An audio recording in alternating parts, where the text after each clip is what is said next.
কলকাতা শহরের একটি মধ্যবিত্ত পরিবার। বাবা প্রশান্ত বাবু একজন অবসরপ্রাপ্ত ব্যাংক কর্মী, মা শ্যামলী দেবী হাউসওয়াইফ। তাদের একমাত্র ছেলে রাহুল। ছোটবেলা থেকে তাকে ভালো স্কুলে ভর্তি করানো হয়েছিল। খেলাধুলো, প্রাইভেট টিউশন সবই ছিল, কিন্তু একটা জিনিসই ছিল না, তা হলো আজ্ঞাবহতা। রাহুল ছোটবেলার থেকে গোয়ার ছিল। নিজে যেটা বুঝতো সেটাই করতো, কারোর কথা শুনতো না।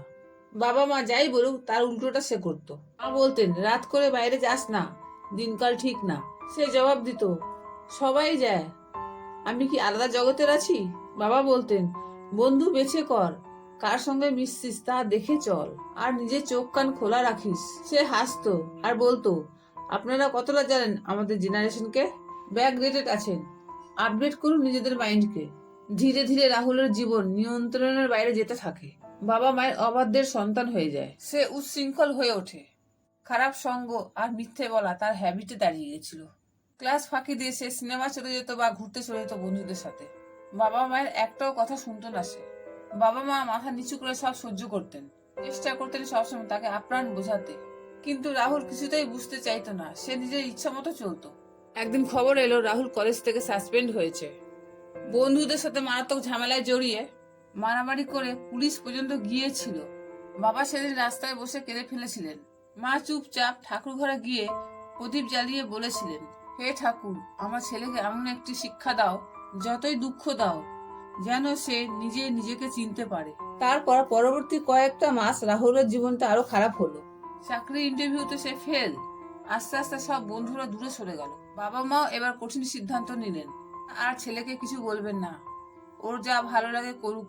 প্রথম প্রথম রাহুলের বেশ ভালো লাগছিল যে বাবা মা তাকে কোনো বিষয় নিয়ে আর বিরক্ত করছে না, কোনো বাধা দিচ্ছে না। কিন্তু কয়েকদিন পরেই বুঝলো এই নীরবতা অনেক বড় শাস্তি। বাবা মা কথা বলছিল না দেখে রাহুল নিজেকে খুব একা একা অনুভব করছিল। ওর মনটা ভালো লাগছিল না। একদিন রাতে বারান্দায় দাঁড়িয়ে বাবার ফাঁকা দোলনা চেয়ারে হাত বুলিয়ে বলে, বাবা, তুমি একদম ঠিক ছিলে, আমি ভুল করেছিলাম। সেই রাতে রাহুল ঘুমাতে পারেনি। পরদিন সকালে রাহুল তার বাবার ঘরে ঢুকে পায়ে পড়ে আর কাঁদতে কাঁদতে সে বলে, আর অবাধ্য হব না বাবা, আমাকে ক্ষমা করে দাও, প্লিজ একবারের মতো বিশ্বাস করো বাবা। বাবা কিছুক্ষণ চুপ থেকে বললেন, বিশ্বাস হারালে তো ফেরাতে কষ্ট হয় রাহুল, কিন্তু তুই আমাদের একমাত্র ছেলে, একবার শেষ চেষ্টাটা করে দেখ না বাবা।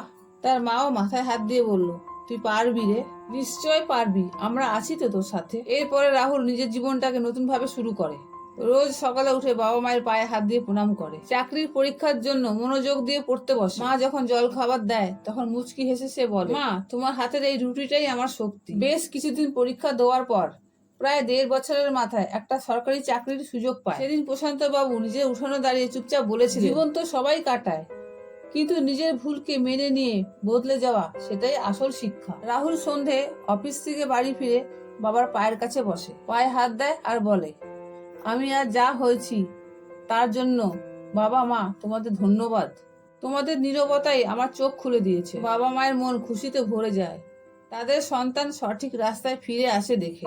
অবাধ্য সন্তান হয়তো সাময়িকভাবে নিজের ইচ্ছে মতো জীবন কাটে, কিন্তু শেষমেশ সে বুঝতে শেখে বাবা মায়ের উপদেশ অমূল্য। সময় থাকতে বোঝা গেলে জীবনটা শুধরে যায়। নমস্কার বন্ধুরা, এই গল্পটি আপনাদের কেমন লেগেছে কমেন্টে অবশ্যই জানাবেন। ধন্যবাদ।